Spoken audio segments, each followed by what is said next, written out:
I think we can start. Yes, ma'am. Good morning, everyone.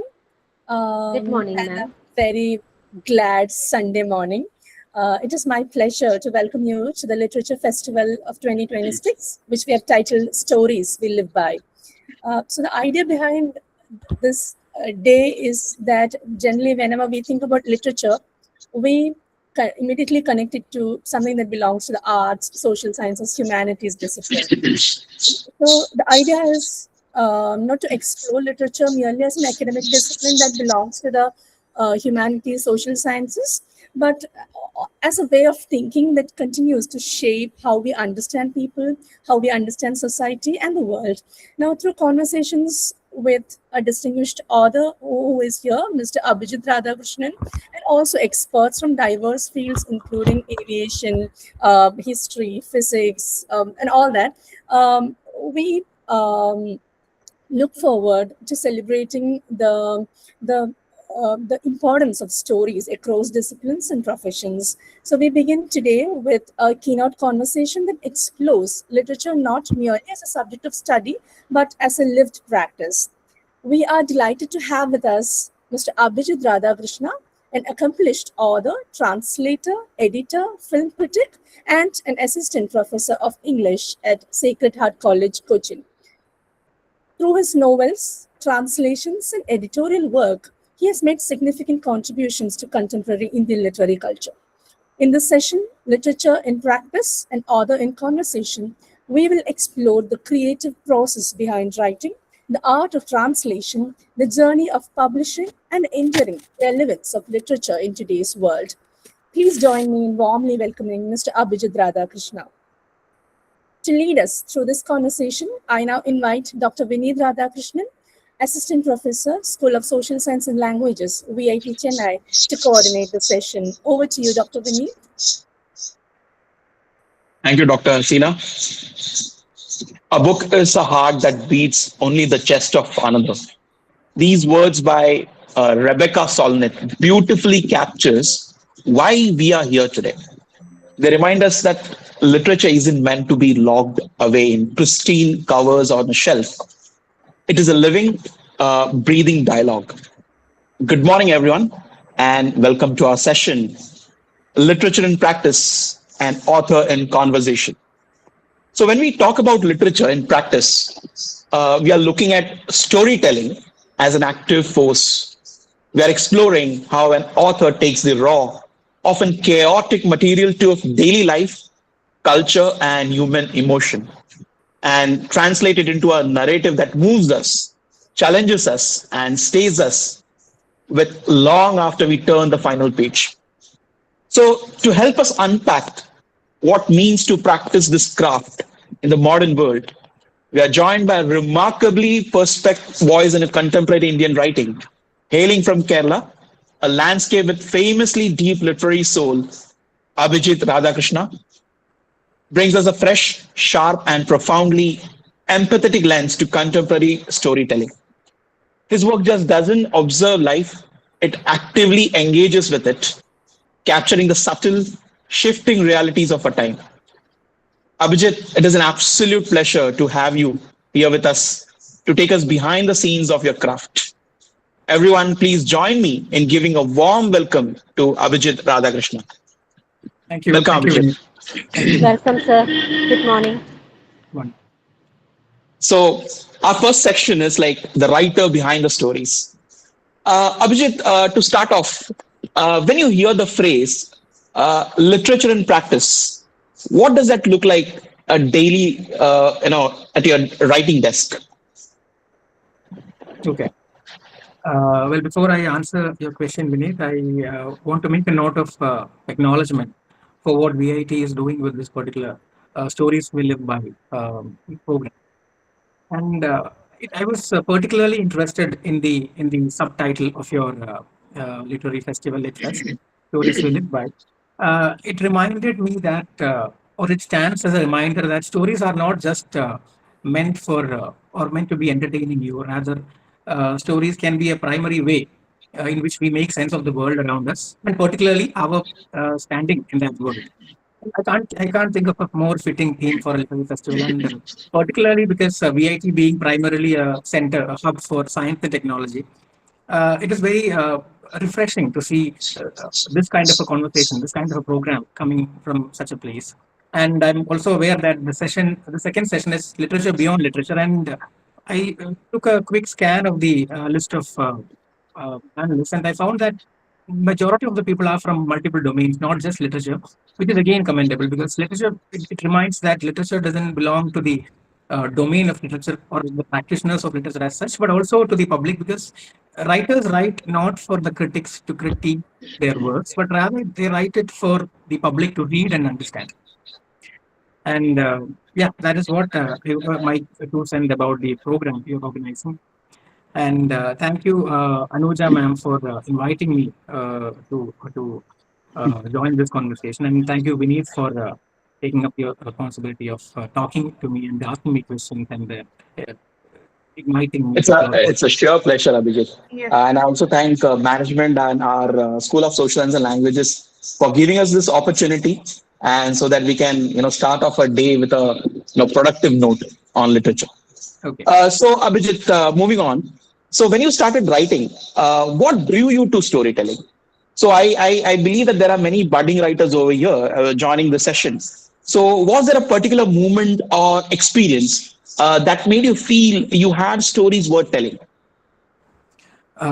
Yes, and I'm also a budding writer, to be honest, and I don't consider myself to be an established author yet.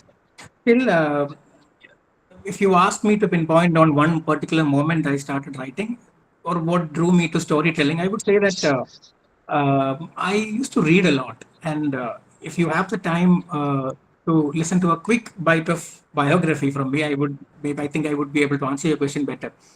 I used to be a single child for the first 12 years of my existence, and both my parents were working. And during my summer break, I was not allowed to watch TV as much. Of course, some cartoons were there, but then mostly my father used to buy me books to read, and not the expensive kind of books. The books he would buy from, I'm not sure, you might be from Kerala, so you would be familiar with the publishing house H&C and their 10 rupee book. And those books like Aesop's Fables, Panchatantra, then our local Malayalam regional children's week, Miss Balarama, Balabhumi. And then I graduated from that. By the time I reached like 7th grade or 8th grade, I started reading books by Enid Blyton or R.L. Stein, Goosebumps, and those kind of books. And first, I think until then, I hadn't started writing per se.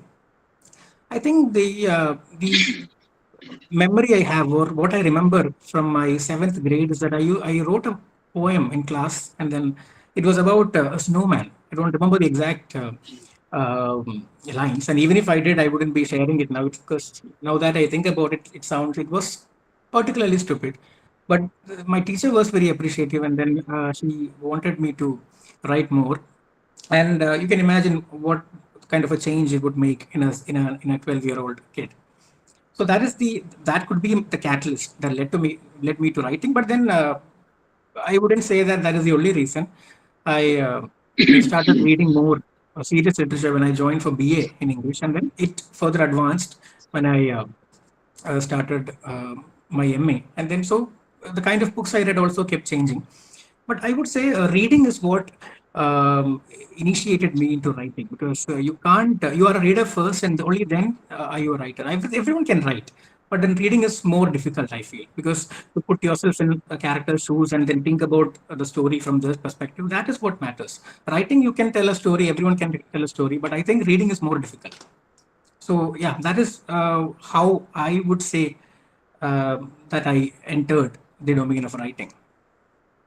Well, Abhijit, that reminds me of of an interview by Shashi Tharoor. In fact, he was kind of narrating his childhood experiences, and sheer necessity and lack of modern distractions like television or computers, and several other factors fueled his lifelong reading habits. And of course, he also mentioned about that he was an asthma patient at that point of time, and he would confine to his bed, spend long hours of reading, and that was a primary escape. Okay. So probably even I can very much connect that with your childhood stories more enough. Well, Abhijit, that's actually very interesting. And so, when you begin writing a new story, so what comes to you first? Is it the character or the plot or an idea, or is it simply an emotion? So, how do you approach building a story from the very first spark? What is that you look at? What is the element? Yeah, I look at people. And you could say that I plagiarize from people who are around me. I don't write original characters. I look at people and then I put them, they might be my friends, my relatives, and then I look at them, I see something in them. And then I try to, without their consent, obviously, because I change their name also. And then I convert them into characters. And then from the characters, I build it into narratives. So that is what I usually do. And there is one book I've written without. I had the storyline first, and then I had the characters. But then it did not work well. It's not yet published either. I think it's my first book, but I haven't published it yet. It's called Waking Up the Vermin, and for that I had the whole narrative planned out, and then I started writing it. But in the end, I was not happy with the outcome. So I think writing characters helps me write better, in my own perspective, and write characters first, and then characters with moral dilemma, because people don't want characters to be happy. When you read, like especially when you write popular fiction or read popular fiction, you don't like characters who don't have some kind of baggage with them. For example, if you are watching, even it's the same with films as well. You watch an investigative thriller, and most people like investigative thrillers that have a whodunit kind of a ending.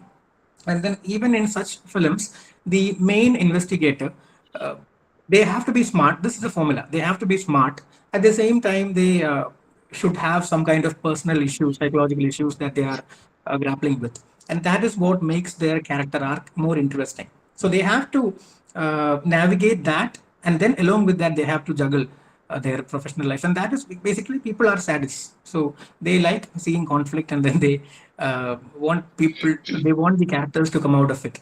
So for us to feel good. It's very sadistic. I think human beings are fundamentally sadistic, and writers are exploiting it. And I think I haven't asked one of your initial questions about writing literature in practice. I think that was the most important question, because it is part of the title I've given you. So I think I'll answer that as well. Okay. Literature in practice, when I think about it, I try to look at it as in opposition to literature in the classroom, because I'm someone who teaches English literature at my department, and then I teach existing literary works, and then I teach the multiple interpretations, the social, psychological, cultural backgrounds to it, and then we discuss it in class. So that is the kind of literature that happens in the classroom. You have an existing work, and then you build a discourse around it. Literature in practice, when I first encountered this idea, it is actually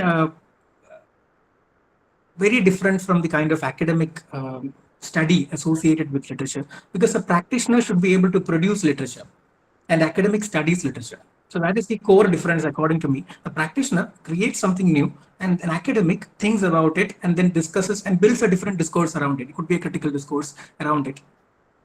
And for me, I've been trying out multiple, trying and failing occasionally, multiple avenues in literature, like writing fiction. Then out of sheer necessity, I write non-fiction, because we work at a college. We know how it is. Publications are very important, and those are not the kind of publications that we want to be writing, but still. Then translation from Malayalam to English and English to Malayalam. Those are the only two languages I know. So English to Malayalam and Malayalam to English. Then editing and publishing and mentoring. This is what I consider to be literature in practice. And I also have this initiative called Bodhi Center for Literary Studies. And it's actually a platform for budding writers. And when I'm at Bodhi, I'm a publisher. When I'm in the classroom, I'm a teacher. When I'm writing, I'm either a writer or a translator. And Bodhi is not just creating writers. No, they are not just creating readers or writers. They are also creating critics. And literature, as I see, it is very collaborative, and we can't have one without the other, because a writer cannot exist in isolation without the readers, and in turn, the readers should need something to read. So, literature in practice, I think, begins where literature as a subject ends. So, yeah, that is what I feel about literature in practice. Quite interesting, Abhijit. In fact, when I was going through your bio, I already become a fanboy, even without reading your content in detail. I was just going through the summary and few literary quotes and content from your fiction, and I understood that your genre is basically on crime thrillers and all. So when it comes to your understanding of society, or so what inspired you basically? And because you have written across crime fiction, like historical storytelling, or say literary fiction, and also you spoke about translation and environmental narratives. So what keeps you moving between these genres? Does the story choose its genre, or do you kind of take an initiative, or you kind of take some extra effort, go extra mile to make it productive? So, yeah, thank you for that question. Actually, when I started writing, I was primarily drawn more towards um, thrillers, basically thrillers, because I've been reading thrillers. So, what I do is when I was in my UG BA level, I was a big fan of Stephen King, and I also used to read James Patterson, because not because he is very meritorious in terms of the literature that he produces, but still he's more meritorious than me, so I like him. And one thing that struck me in one of his interviews, he says that he prefers writing short chapters, and that is not just an artistic decision, but rather he said that short chapters uh, have this or they do this particular psychological trick on the reader, because when you are in a bookstore, you're likely to read at least one or two chapters before deciding. Either you read the blurb at the back of the book, or you read one of the chapters. So what Patterson does is he writes very short chapters, like 1 page or maximum 1.5 or to 2 pages, and then it can easily be finished. And then so that is like imagine the first chapter, it neatly wraps up the entire action, so you are hooked, and then you feel like reading more. And also one more chapter, that is the idea that he has. So I have finished one, then the next chapter, we look at the next page, and then we see that the next chapter only has 3 pages or 2 pages, then I'll read that one, and then that is how the whole book is finished. So that was very enlightening for me, and then I started writing thriller. And of course, I've written many thrillers, but I've only published two so far. Most of the rest of them are sitting in my Google Drive, because I'm not confident enough about those books. So yeah, but then later when I started teaching, I started exploring other genres. But then, as you said, it's not. I don't decide the genre first, and then usually the genre is just a vehicle. The story decides which direction it should take. And for example, some stories can only be told in the genre of crime, but some have to be written in the context of history or historical fiction. Some have to be translations. Some have to be connected with the ecology. Same curiosity, but different forms. Ultimately, I write what I feel like writing, and what I read also motivates me to write. So yeah, I read multiple genres, so I also write multiple genres. Okay, so I'm taking your words that something that motivates you. But let me ask you this, Abhijit. So many people say that stories shape the way we think and we see the world, right? So as a writer, do you consciously hope to influence your readers, or do you simply focus on telling an honest story, or let the readers discover their own meaning? What is it? It happens both ways. When I'm writing a thriller, obviously I have the entire plot planned out, because I have to make sure the plot twist is good enough, so I plan the entire thing. But when I'm writing literary fiction, I usually let it go. Like I'm like, okay, I can write whatever I want, and then readers can think whatever they want. So there is a balance between, when you're writing popular fiction that demands uh, a particular understanding, a particular interpretation from the author. You have an ideal author, you have an ideal reader in mind, and then you write for that reader. But for example, I've written a work called again, I go back to an unpublished work, Waking Up the Vermin. It's completely blasphemous to the point that when I read it now, I don't feel like I should have written that. But I wrote it back into 2018, before I wrote my first thriller book, and that work, I think the reader can interpret it in multiple ways, or the reader would feel that it's absolutely rubbish. This book, that is also possible. I think the latter is more possible. Then yeah, so. I don't. I think I've lost my stream of thoughts. I think I drifted from your question. Yeah. So basically, do you try to influence your readers through your content? I'm asking. No, I don't want them to get influenced, but I try to influence them based on depending on the genre I'm writing. So if it's for a crime thriller, I want them to be influenced. But if it is some other kind of fiction or a translation of a classical work, I don't bother about that so much. Yeah.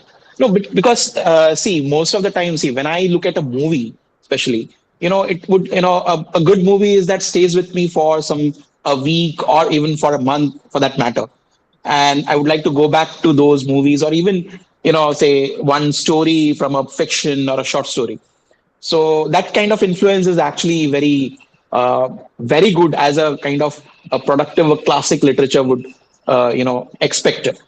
So I was going through an interview that you gave through, I think, Indian Express. So you mentioned that every narrator is unreliable because every human being is unreliable. I don't understand the term what do you mean by unreliable? So at a time when we are constantly surrounded by competing narratives, say in media, history, and or even social media, do you think literature help us become more critical readers of the world? To an extent, yes, because literature trains skepticism. Even if you're reading a really bad book, at the end of it, you reflect on it. And then, so I'm saying that even bad writers like me, they have a space in literature because that their work also initiates the readers to think um, along some intellectual lines. So, and then about the unreliable narrator part, unreliable people are generally unreliable because in many ways, like I don't know how to explain it, but I have felt that there is no such thing as complete reliability. You can't rely completely on anything or anyone, particularly when it comes to people and also the machines created by people, because you can't trust this Google Meet to be spotless till the end of the session because something or the other might happen and the electricity might be cut off, the camera might break. We don't know what would happen. So unreliability is at the core of everything we do, and that is what makes life beautiful also. Because if everything is reliable, everything is perfectly fine, then we don't need a lot of things. So, and likewise, when it comes to fiction or writing, every narrator is unreliable because uh, that is why suspense thrillers work. That is why suspense thriller films work, because it is through the unreliability of the characters or the narratives or the narrator itself that we feed our curiosity, we feed our work. And human beings remember selectively. I think we can all vouch for that. Human beings remembers selectively, and the memory keeps editing reality. Because if you ask me to recount what I did the moment I woke up at 6 a.m. in the morning until I joined this program at 10, I won't be able to recollect it entirely as it is. So I would be filling in with details from my memory, from my imagination, not consciously, but unconsciously, and that is the whole point. And I think when we read, since everything is more or less not fully reliable, we should be able to train our minds to read critically, read the media critically, because I think it is very true that you said that in the context of the current fiasco connected with AI and everything, we don't really know what to trust. And we usually call it a post-truth scenario, wherein the truth doesn't matter, only opinions that are emotional enough or sound emotional enough matters. And in the AI era, I think we should verify narrative. And in order for all these things to fall right into place, we need to improve on our critical thinking abilities. And then thinking abilities again have taken a toll. AI has taken AI has been affecting people and how they think. And so after having done all those things, we should be in a position to read ourselves critically also. and we are unreliable, the people around us are unreliable, the books are unreliable, and then yeah, I think unreliability should be our motto. Yeah. Oh, that's a very interesting perspective. So, do you mean to say that whatever we say should be taken with a pinch of salt and then give them a benefit of doubt? Yeah, exactly. Interesting. So, for someone who has never read your work before, what would you say, say, define your writing like? Or what themes or questions do you find yourself returning to again and again? Um, I think out of the books I have written, uh, the theme I have gone back to more than once is murder mysteries. But I wouldn't want myself to be defined by murder mystery. And of course, since I haven't written extensively, I've only published around 10 books so far, and out of which some of them are edited works and some of them are translations. So original works are only 2 or 3, or maximum 3. And they are all different voices, different genres, different dealing with different issues and different ideas. So, but then if you ask me what stays closer to my heart, I would say the story I wrote about the tusker from Kerala, Arikomban, the elephant, and it was published in Indian literature by Sahitya Academy. And that is, when I look back at my writings, that is the one that stays with me because I feel genuinely happy that I was able to write it. And I have gotten more appreciation for that rather than the entire, the full novel I've written. So I think that stays more with my heart rather than the other works. All right. So I would like to, in fact, I was pretty interested to know about more about your works. So your novel, Kill the Girl, is much more than a murder mystery. So it quietly explores the question of power, institutions, and say gender. So do you believe that stories become more powerful when they encourage readers to ask questions rather than they provide an answer? Yeah, maybe. Because when I think about Kill the Girl, and I have received multiple criticisms for the title. What are you asking people to do? Is it a statement or is it a command? That is what people have asked me. And partly that could be one of the reasons why that book is, when you compare it with my other works, that is the book that still gets me some money, to be very honest. And I felt that murder is something that attracts people. I mean, I should rephrase that. Reading murder is what something that You mean attracts. crime? Crime Yeah, in general? not crime in general. I think Okay. crime is okay, but then there is literally no one, or there may not be people who don't like a good murder mystery. Crime can be like art. Theft is a crime. Bank robbery is a crime. Pickpocketing is a crime. But then murder attracts people. Murder attracts readers, and society and then in the novel Kill the Girl, there are multiple people who are murdered, and people have when I speak with readers, they have told me that, oh, sir, that particular murder scene was superb. How did you write it? And it's so descriptive. And I'm like, wow, what is wrong with you? Like, why would you love a murder scene? Because it's very brutal. And then, so I think people are drawn into the abject.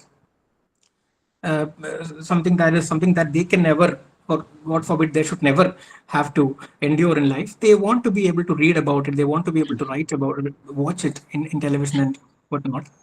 And another thing about Kill the Girl might be, I have also, since I wrote it while I was still a teacher, I was starting my career as a teacher, so I didn't want it to be just a murder mystery, because then I didn't want it to be a femme fatale that my students would read and ask me, sir, you preach feminism in class and then you write something like this. How does that work? I didn't want them to ask me that. So I also made the book more about power dynamics and then gender issues at the workplace, particularly a very male-dominated workplace like the police force or any armed force for that matter. Then how power is institutions, how power, like institutions have power.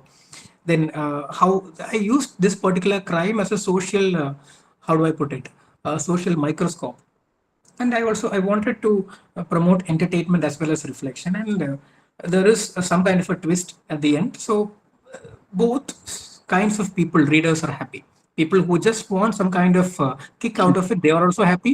And people who want some genuine um, uh, like subject matters to be discussed in the book, they are also happy. So I think murder is something people love.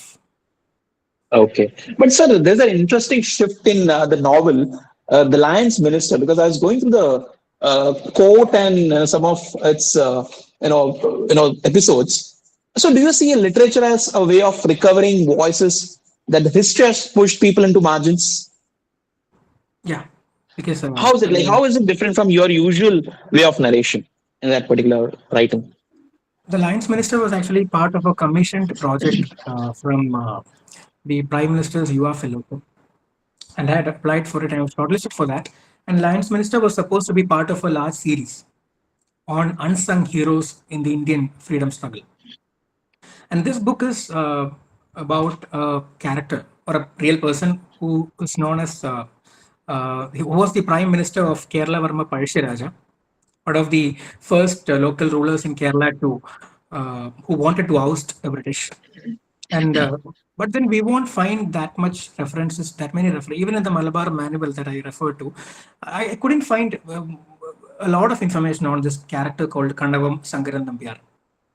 So that got me thinking, like, Parsharaja may have done all these things, but we cease to forget the people who followed the big people. For example, to slightly diverge into something else, uh, all of us know Neil Armstrong, but not many would know Buzz Aldrin, who was the second person to walk on the moon. Like shortly 1 or 2 minutes late after Neil Armstrong, this man walked the face of the moon. But then, since he was the first, since he was the one who's supposedly leading the entire mission, Apollo mission, so he's the one who gets all the limelight. So Lion's Minister is about forgotten mysteries, sorry, forgotten histories. Then, like how supporting characters matter in the entire outcome of a particular narrative, and then it goes. It is true in the case of history as well. So Parsharaja could not have single-handedly revolted against the British. He may have had other people.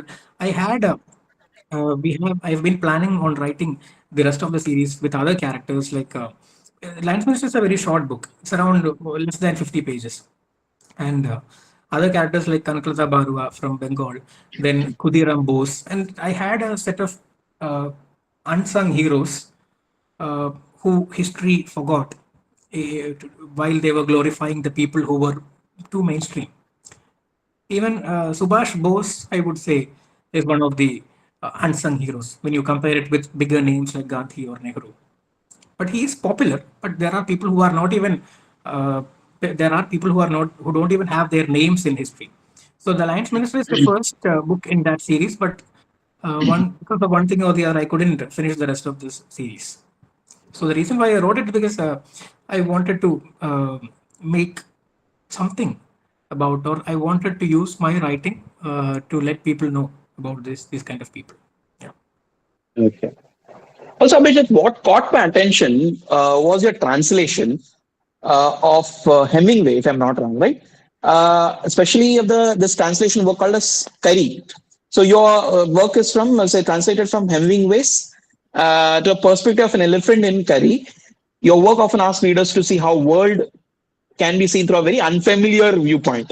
So do you think that empathy is one of literature's greatest power? Okay. Yeah. But then I translated this Nose of Kilimanjaro into Malayalam. That is Oh, okay, separate from, okay. yeah, That is that is. different. Okay, okay, okay.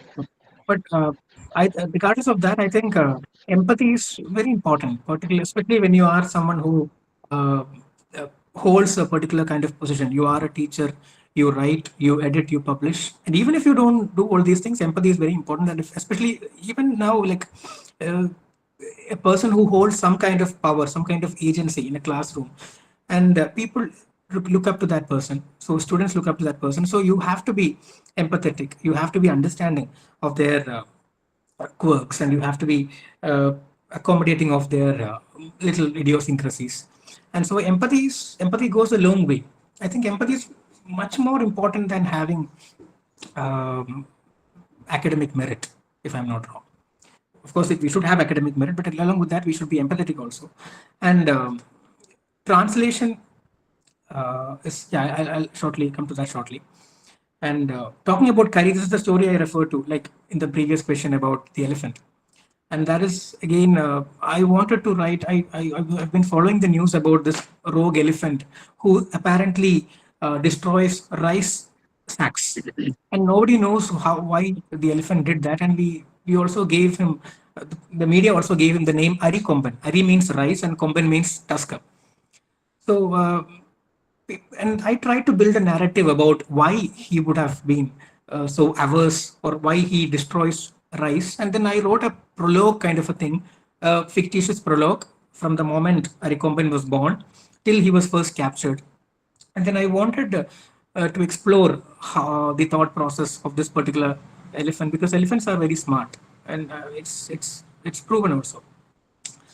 And so giving the elephant some kind of consciousness, and giving the elephant some kind of reason as to why he destroys the crops of human beings. And then there's a whole backstory to it. It's only 5 or 6 pages, and that is the one that was published in Sahitya Academy's journal. And yeah, and about the translation, that was a different work. I had translated a novella by Hemingway, The Snows of Kilimanjaro, into Malayalam. I was not planning on publishing it. Initially I wanted to translate segments from it, because I was teaching one of those sections to my creative writing class. I also teach a paper on translation, so I was doing that translation partly for that class. But then as I kept on translating, I thought, why not translate the entire? It's only 50-60 pages, so I translated, and then eventually it got published. So it was not a very planned act on my part. I just wanted to initially translate some portions from it for my students to work on, but later it materialized into a big project. That's very interesting, sir. So, but now here, when you actually look at, your own role as a teacher and as a writer, so how do you see literature has changed over a period of time, especially how do you see its influence in a very fast-paced digital world, and especially in the time where a kind of AI is growing? So, has the outcome changed? How do you see that? The outcome has changed, and the way people appreciate literature has also changed. Earlier, people were fine with reading long format books, but now when I ask I'm talk from my experience as a teacher, because I engage with them like regularly. So when I ask them to read one page of the essay for the next day's presentation or the next day's class, they find it very difficult. So what they do is they take a photo of the essay first page, and then they give it to some kind of AI tool, and then the AI summarizes it for them. So they have everything at their fingertips. And I think we have been having this discussion like since 2022, and we haven't been able to find a solution as yet. But the problem, what I have faced as a writer is people don't read my novel anymore. They read my short stories. So I write more short stories now, because short stories, like you jokingly call it brain rot. I don't know if it's a scientifically acknowledged term, but people are like, especially younger people, they don't, I won't call it brain rot. I call it a different kind of advanced brain, maybe an advanced brain that is averse to slow format works or long format works. So that is why we have these things called terribly tiny tales on Instagram and all. Like there are 2-3 sentences. Haiku is getting more momentum these days. Not because haiku is getting more momentum, mostly because it is easy to read. But then the thinking that happens behind the haiku is bigger than that. But I think people are okay with thinking, but people are not okay with reading a lot and watching bigger films. So like, imagine when you look at web series, most web series these days are big enough to be just one film or 1.5 films, but then we have 20-minute episodes, and they're okay with binging that, but they can't sit through an entire 3-hour long film.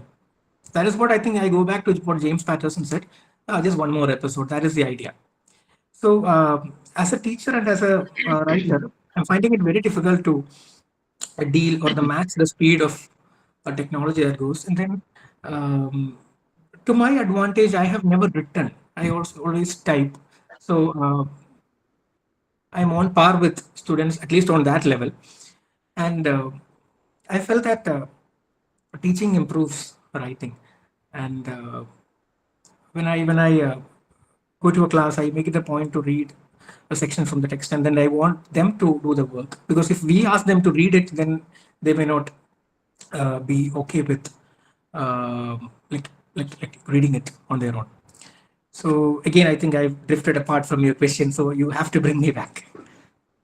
Yeah. No, actually, so I'll just take it from what you just mentioned. So when you basically, what you can say, motivate your students to write something, or rather, what advice or tips would you give to the budding writers? Is it to read, observe, or practice before they worry about getting something published, or even to begin a write-up? What is it as a experienced writer by yourself? I would say that if they don't read, I go back to my initial statement. I stand by it. Unless and until you read, you can't write. Reading is more difficult. Reading demands a kind of decorum that writing doesn't. You can write whatever you want because you are creating something, and you have the dopamine that you get from creating something, and that would keep you going. But when you are reading something, you are reading. Reading is a more humbling project. For you to be in the mindset to read someone else's work, first you should, or first that person should be humble enough to be open to another person's opinion or perspective. And the first, I wouldn't call it advice. The first request is that they should start reading, read multiple kinds of works, and then see what sticks with you. And if that sticks with you, then chances are that is the kind of work you want to be producing yourself. And I also don't think we can't say no to AI anymore. In fact, at my college, I have designed a course called Creative Writing and Generative AI, wherein we give every week we give an assignment of writing AI prompts. They have to create the prompt on their own, and then they have to come up with a story using that prompt. And then, if they want, they can expand it. So I don't think we can say no to AI, because AI has become the go-to tool for anything and everything these days. Even people who don't have friends, they talk to AI. That is what usually happens. So there is no denying or declining the privileges AI gives us, and we have to work along with it. And the main request I have for people who want to write, also called budding writers, is that they should keep reading. Okay. Abhijit, last two questions. Okay, I'll just combine it together and probably I ask you. So, do you feel that stories create stereotypes? This is question number one. And question number two is, so when a reader closes one of your books, so what is one conversation or one question that perhaps should stay with them for a long period after a story has ended?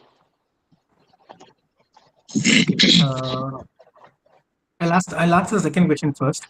Yeah. After the story has ended, to be very honest, I want them to recommend those books to other people.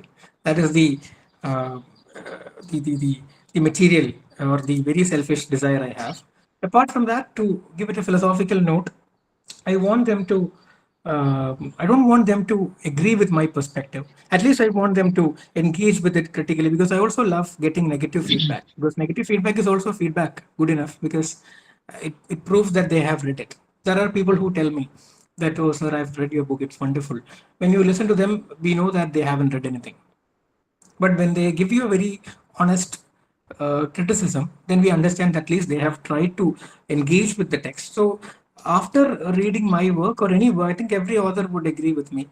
If they when they finish reading, the author wants them to memorize or to remember that book, either positively or negatively. The author should be memorable enough to the reader. At least the book should be memorable. Even 10 years down the line, the reader should be able to say, okay, I've read this book and then I remember it. So memory is very important. All the other details, they don't matter. Memory or the remembrance of that particular book, that is something I hope to achieve through my readers. And the first question, I Okay. forgot the first question. About Sorry. so, do you feel the narratives or stories create stereotype? Yes. I have created a stereotype of the elephant and the elephant has been doing nothing but destruction. But I try to humanize the elephant.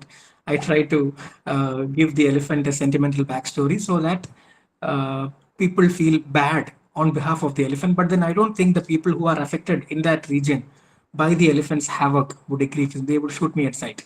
So that is a very because it's easy for me to write about the elephant and how the elephant has been ill-treated by men, but the people who genuinely live in fear of their life in that particular region, it's a district called Idiki, and they wouldn't be able to, they wouldn't agree with me, because their crops might have been destroyed by the elephant, their families, or their they might themselves have been like affected, attacked by the elephant. Their home might have been destroyed, so their livelihood may have depended on that particular home and the agricultural practices they had around it. So I created a stereotype of the elephant that is a victim, just like the latest, the new Joker film victimizes Joker. I while I like the film, I don't like how heroes are made to look bad. And recently I saw this particular Instagram reel on certain snippets, a montage from Spider-Man starring Tobey Maguire, the original Spider-Man. And the caption says this: he had every reason to become a villain, yet he chose to be a hero. I think you must have seen that. So that is something that stayed with me. And then I thought about my Eric Coleman story, and I'm like, okay, what have I done? So sometimes animal or human, if they, because primarily I think human beings should stand for themselves, because every species, so or we should, or it's very arrogant on our part to be the benevolent person, benevolent species that thinks about all other species. No other species does that. So every species should stand for themselves. And of course, we should be considerate about the environment and the ecology, the world in which we live in. But still, stereotypes, yeah, I don't think there is an escape from that. And another work, the work Kill the Girl, that has a very big stereotype, and it's very problematic also. But I can't say that out loud because that is part of the spoiler. So if there are people who haven't read it, but still, I'm not uh, depreciating my value as a writer or creator. But still, we have to acknowledge the idea that writers genuinely create stereotypes, and then because if something is well written, then chances are people would buy it, and that is what happens in post-truth narratives as well. Is it because we are looking at just one side of a story? It's like, Definitely. it reminds me of, Chimamanda Adichie, a famous Black American author. She has given a speech on the danger of a single story. So Yeah. so how stereotypes can be dangerous, in fact, Yeah. because we are looking just at the one side of the coin. Yeah. So what I would, it's actually a TED talk, I think, or a speech that Adichie gave. Yeah. So it's also, I think, prescribed in one of our student syllabuses. So the idea is, I think what Adichie was referring to is, if you read only one story, The Danger of a Single Story, I think that was the title. Yeah, If you yeah. read only one story, what happens is your perspective is limited to that particular story's Right. worldview, that author's perspective. So you should read other stories. But the job is with the readers. The onus is on the reader, because the writer can only write from their perspective. So what the reader has to do is, even if you write, even if you like a single author, don't just read only their works. Read extensively, as I said in the beginning. Read extensively. Read other authors, other works, other cultures, works from other cultures, works from other eras. Don't just read contemporary works. Read classics also. When you read classics further, it should be intersectional. And I think that the responsibility is more with the readers than with the writers, because the writers create something, they can only create it from their worldview or their ideologies, their ideas. And the readers have to take responsibility and read more. Even if you write like a single, even if you are a fan of a particular writer, don't just read that writer. All right. Thank you so much, Abhijit. Can we have the session open for public? I mean, if they have any doubts, they can probably ask Abhijit any questions. If you are into your writing, you're starting or beginning to write something. Any questions, audience?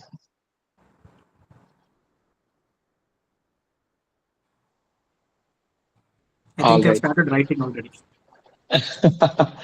So, Abhijit, I think after your this session, so many of them probably would like to again go back to your work. They would definitely get back to you once they start reading your work in depth. Okay, so that reminds me of a quote because we just spoke about the stereotypes. So it's like stories matter. Many stories matter. Stories have been used to dispossess and to malign, but stories can also be used to empower and to humanize. So stories can break the dignity of a people, but stories can also repair the broken dignity.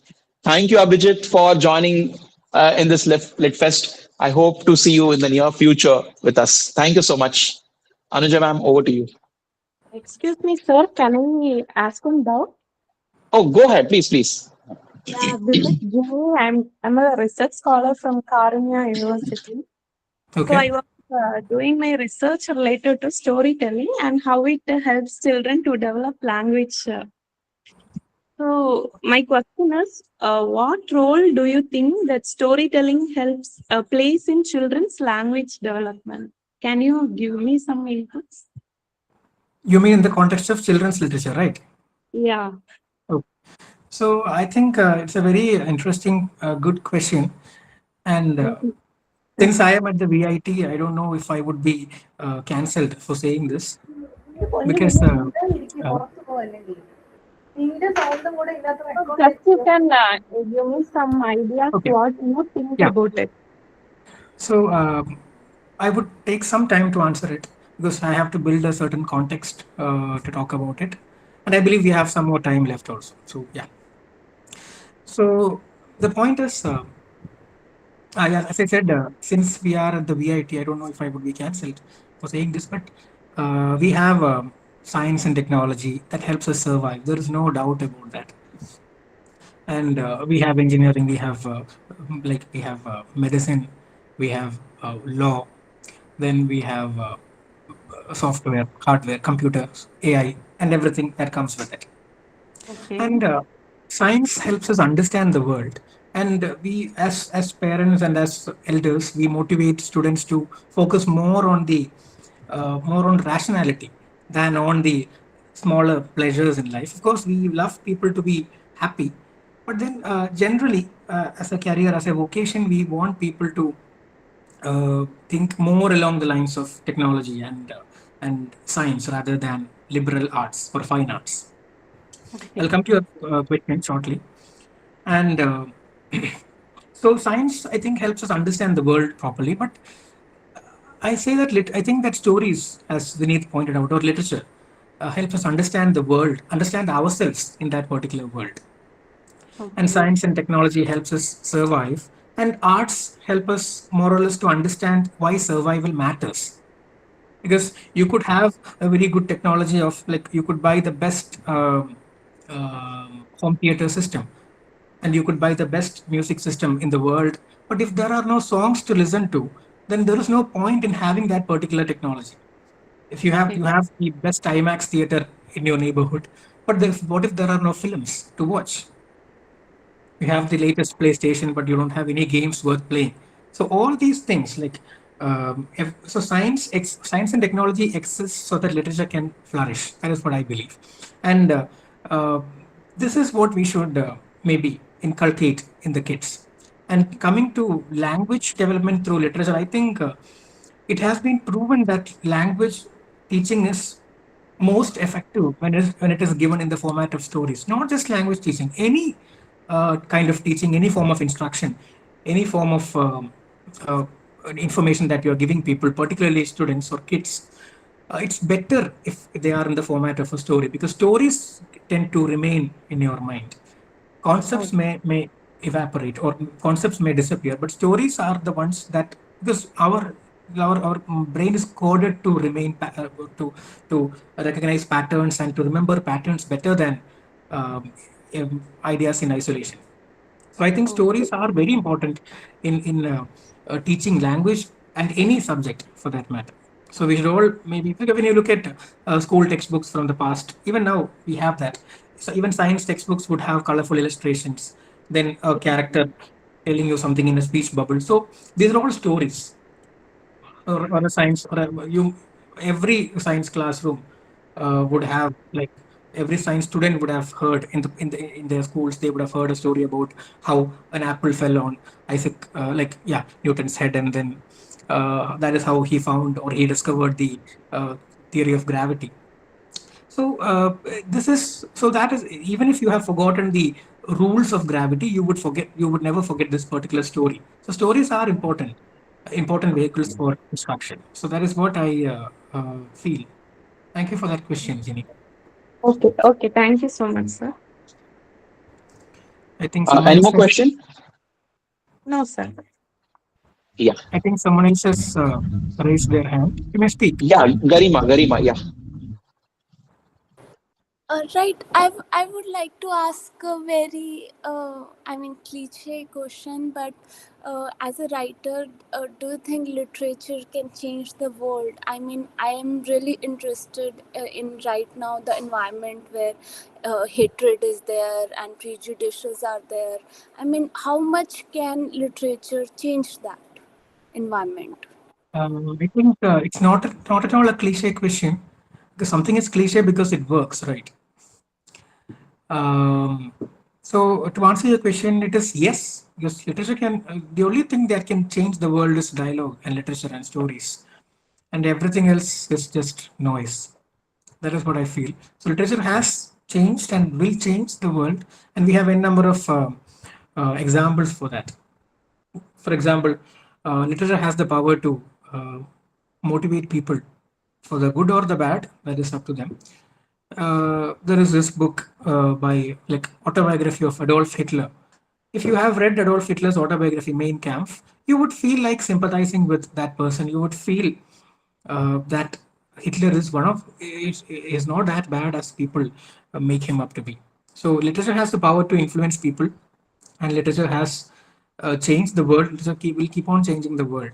That is so. You can go ahead and write. Have you written something, Garima? Have you published? Yes. I've been writing since I was in class 8th, writing poems. Yeah. Okay.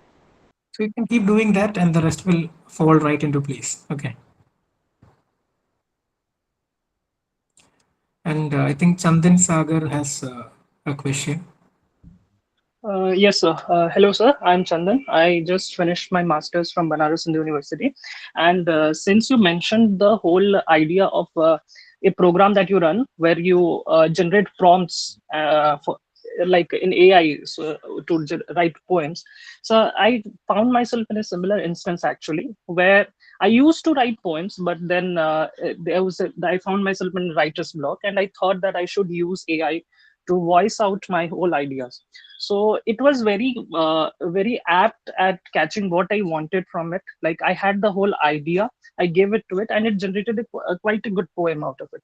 So but then I didn't feel like I can claim the authority, like that this is my poem, sir. So how do we deal with this, like because at times we have an idea but we don't have the words to express it. So should we be using AI for that, or in, like, if we have to do it on our own, how do we develop that uh, technique, or develop that the whole process? Okay, I think there are two parts to your question. One is the ethical dimension, and the other is how we make use of, how we improve your language, right? So, to ask your first question, there is a very genuinely like pressing ethical issue with regard to use of AI in the creative domain, because when you claim the authorship of something, people expect you to have written it, right?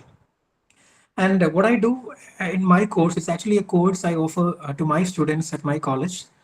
It's creative writing and generative AI. So what I do is I ask them to write prompts. They have to come up with the prompts on their own, and they have to, while in class, they have to use their laptops or tablets to give the prompt to the AI tool, whatever AI tool they use. It could be ChatGPT, Gemini, or Claude, or whatever they have access to.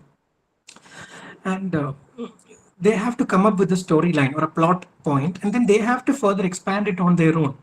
So I think AI should not be writing your stories, but rather you can use AI to help you improve your language, help you improve your narrative voice, but the end product, the end result should be your own original work. AI can be used as a guidebook or as an editor. So every writer has an editor, and then AI can be replacing that editor, and then AI can maybe help you suggest different ways to write about this particular description or this particular dialogue you've written. So that is how we use AI. We can't simply use AI to write the entire story and give by giving it a prompt. So we should maybe come up with prompts, and then we should ask AI for the guidance, and then we can maybe. And then I think you were also asking about how to improve your language through AI or language in general. I think that is also something you can do with the help of artificial intelligence. Write something every day and then give it to AI. Ask for pointers. Don't ask it to rewrite it, because there is a tendency for AI to simply rewrite it. If you simply text a particular block of writing, then it would simply, without asking you, it would rewrite it, and then you would immediately compare your writing with that of the AI, and then you would feel that you are a bad writer. So don't, in the prompt, very clearly say that I'm going to show you something, and don't rewrite it. Just suggest me, or just uh, tell me what is wrong with it or how I can improve it. So you have to do the work, and AI can be a guide. So that is, again, write something every day. It will fall into place. Thank you. Thank you, sir. Hello, sir. May I ask a Right? question? Sure. My name is Reena, and I am working as an assistant professor here in Kerala in Trivandrum. I want to know that there are so many people in internet nowadays. They are telling that they will help you publish your books. You know, you have to write 20 books in 1 week, 20 days, and we will publish it for you. Do you think it's genuine? How can I publish? Did you find any difficulty in publishing your works initially? Yes, and I'll answer the first question, because even now I get, even now that I own my own publishing platform, I get emails in my personal email asking me to send works, and they would publish it. And we call it predatory publications, and we have predatory journals in academia also. So it's like publishing is a big deal in India, but when you go outside India, particularly in the Western countries, everyone can publish. Publishing is not that big of an ordeal. But when it comes to India, having a book with your name in it, it's something very pristine, something revered, and that is what these predatory publishers are taking advantage of. So none of it. So no publisher would ask you to send their work unless you are Shashi Tharoor or even Chetan Pagat. No publisher would ask you to send them your work, and that is rule number one. And then whenever, if at all you get some kind of such kind of a mail, and if at all you are considering sending your work, just do a quick Google search of that particular publishing house, and then within the first 5 minutes itself, we can simply understand whether they are genuine or not. They might be genuine, but they might also take a lot of money from you. Paying to publish is not a very good thing, because people, like publishers, generally say, okay, so for 15,000 rupees, we'll give you we'll print 500 copies, we'll design the cover, we'll do the typesetting, we'll get the ISBN. ISBN is actually free in India. India is the only country where ISBN is free of cost. So these are all things we can do on our own. We don't have to rely on any predatory publisher for that matter. So yes, I think I've answered your question, right? Thank you, sir. Okay.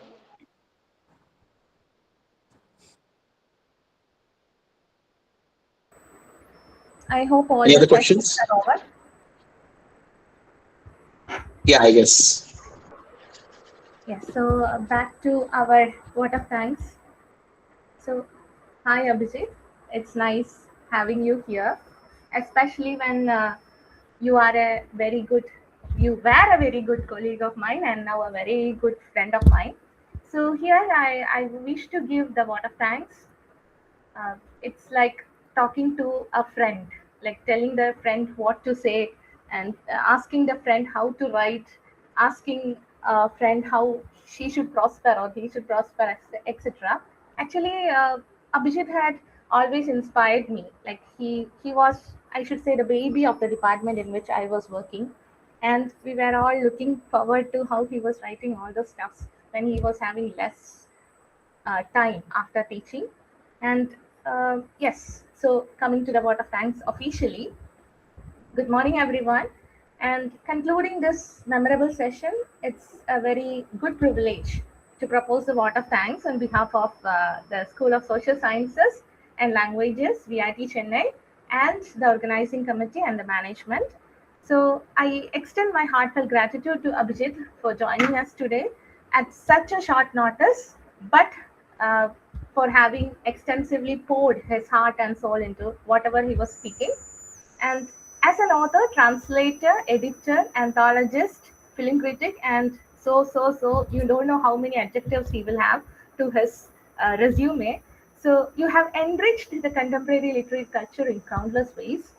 And through your books, translations, and the efforts to build the Bodhi Culture Studies group into a vibrant literary community, you have shown us that literature is not merely to be read, but it is to be lived and shared.